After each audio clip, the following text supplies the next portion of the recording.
যাবতীয় যেখানে যে যা যা কাজগুলি আছে সমস্ত কাজগুলি আমরা সম্পন্ন করব এবং প্রত্যেকটা ক্ষেত্রে ওয়ার্ক ফর ইউ আপনাদেরকে ফুল ফ্লেজের সার্ভিস দিবে। আপনারা ভাববেন না যে ওয়ার্ক ফর ইউ শুধু ভিসা করেই ক্ষান্ত হবে। আপনাদের যেখানে যে ধরনের সার্ভিস প্রয়োজন হবে ওয়ার্ক ফর ইউ সবসময় আপনাদের পাশে থাকবে।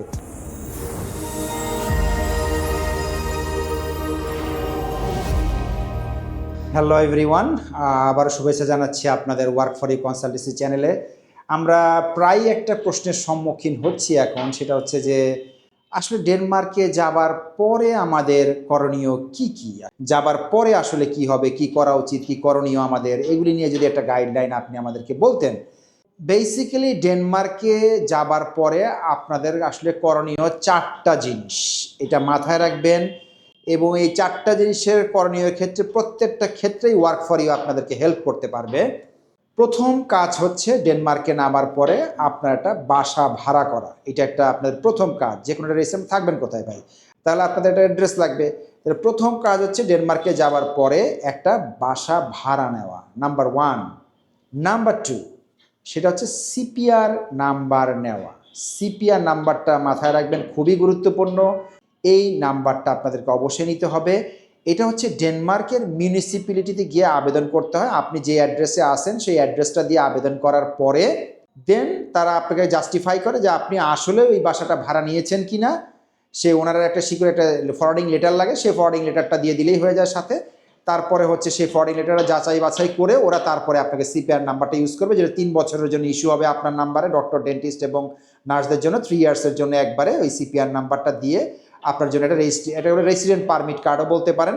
একটা কার্ড আপনার নাম্বারে আপনার ঠিকানায় পোস্ট করে দিবে ড্যানিশ গভর্নমেন্ট। এই সিপিআর নাম্বারটাই আসলে আপনার ডেনমার্কে সব কিছু। এটার এগেনস্টে আপনার চাকরি বাকরি ব্যবসা বাণিজ্য যা করবেন এই সিপিআর নাম্বারটা আপনি যতদিন ডেনমার্কে থাকবেন ততদিন পর্যন্ত আমৃত্য এটা আপনার সাথে ক্যারি করতে হবে। সিপিআর নাম্বার পাবার পরে আসলে ড্যানিশ গভর্নমেন্ট থেকে আপনাকে যে কোনো একটা ডাক্তার অ্যাসাইন করে দিবে। আপনি সিপিআর নাম্বার পাবার 10 থেকে 15 দিনের মাথায় আরেকটা কার্ড আপনার অ্যাড্রেসে আপনার আসবে, যেটা হেলথ ইন্স্যুরেন্স কার্ডের মতো ইয়েলো কালারের হয়ে থাকে। সেইটাতে বেসিক্যালি আপনার সমস্ত আপনি যেটা অ্যাসাইন করা ডাক্তার থাকবে, যত আপনার অসুখ বিসুখ রোগ ব্যাধি হবে আপনার জন্য ওই ডাক্তারটা অ্যাসাইন। আপনি ওনার সাথে অ্যাপয়েন্টমেন্ট করবেন, দেখা করবেন, যে কোনো অসুখ বিসুখে তার কাছে আপনাকে দেখাইতে হবে। এটা আমাদের দেশে এই সিস্টেম না যে আপনার মনে চাইলে আমি অমুক ডাক্তার দেখাই তমুক ডাক্তার দেখাই, এরকম করার সিস্টেম নাই। ওখানকার সিস্টেমটাই এমন যে আপনার জন্য যে অ্যাসাইন ডক্টর আছে আপনাকে তাকেই দেখাইতে হবে। উনি যদি না পারে সেটা রেফার করে অন্য ডক্টরকে, তখন সে অন্য ডক্টর দেখবে। কিন্তু আপনি ইনিশিয়ালি অবশ্যই আপনাকে ওই ডাক্তারকেই দেখাইতে হবে, অন্য কোনো ডাক্তারের কাছে যাওয়ার বেসিক্যালি কোনো সুযোগ নাই। তো আপনার জন্য অ্যাসাইন ডাক্তার থাকবে।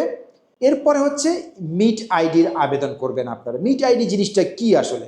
প্রতিটা দেশের একটা ন্যাশনাল কিছু সার্ভিস থাকে, যেরকম মনে করেন আপনার ট্যাক্স কি হবে, গভর্নমেন্টের যত ধরনের পাবলিক সার্ভিসগুলি আছে সেই মিট আইডির মাধ্যমে আপনারা বেসিক্যালি পাবেন। যেমন মনে করেন যে আপনার মিউনিসিপ্যালিটি থেকে আপনার জন্য যদি কোনো লেটার থাকে সেটা আপনার ওই মেইলে আসবে। আপনার হেলথ কেয়ার, ধরেন আপনার বাচ্চা টিকা দিয়েছে, নেক্সট কবে ডেট, টিকা দেওয়ার ডেট, সেটা মেইল আকারে যে আসবে। এটা আসলে ডিজিটাল বক্সের মতো, মানে গভর্নমেন্ট যত ধরনের সার্ভিস আছে সব কিছু এটাতে আসবে। আপনি ট্যাক্সের ধরেন কাটছে, ট্যাক্স কাটার পরে আপনার কত টাকা আছে, আপনি ব্যাংক ওপেন করতে যাবেন, সেইটা দিয়ে আপনি এই মিট আইডি দিয়ে আপনাকে এগুলো ওপেন করতে হবে। তো মিট আইডিও একটা গুরুত্বপূর্ণ ব্যাপার।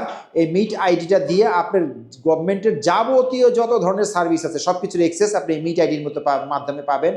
এটাকে বলে ডিজিটাল পোস্ট বলা হয় ডেনমার্কের। এটা ডিজিটাল পোস্ট মানে অর্থাৎ গভর্নমেন্ট সার্ভিসের সমস্ত সেবা সম্বর যাবতীয় কিছু আপনি এই মিট আইডির এগেনস্টে পাবেন। লাস্ট যেটা কাজ খুবই গুরুত্বপূর্ণ, ইনকাম করবেন কিন্তু ট্যাক্স দিবেন না, তা তো আর হয় না।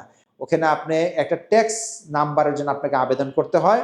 এই ট্যাক্স আইডেন্টিফিকেশন নাম্বারটাই আপনার সব কিছু, অর্থাৎ আপনি যা আর্ন করবেন সেখান থেকে গভর্নমেন্ট অটোমেটিক্যালি ট্যাক্স কেটে নিবে আপনার।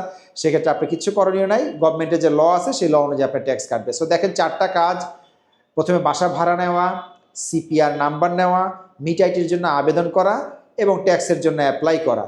আমাদের এজেন্সি আসলে কী কী হেল্প করবে? আপনার একদম এখান থেকে ফ্লাইটের আগে আপনি টিকিটটা আমাদেরকে জমা দিবেন, আমরা আপনার রেসিডেন্ট পারমিট ঠিক করে ফেলবো।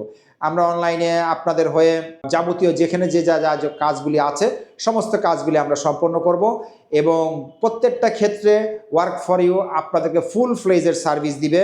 আপনারা ভাববেন না যে ওয়ার্ক ফর ইউ শুধু ভিসা করেই ক্ষান্ত হবে। আপনাদের যেখানে যে ধরনের সার্ভিস প্রয়োজন হবে ওয়ার্ক ফর ইউ সবসময় আপনাদের পাশে থাকবে।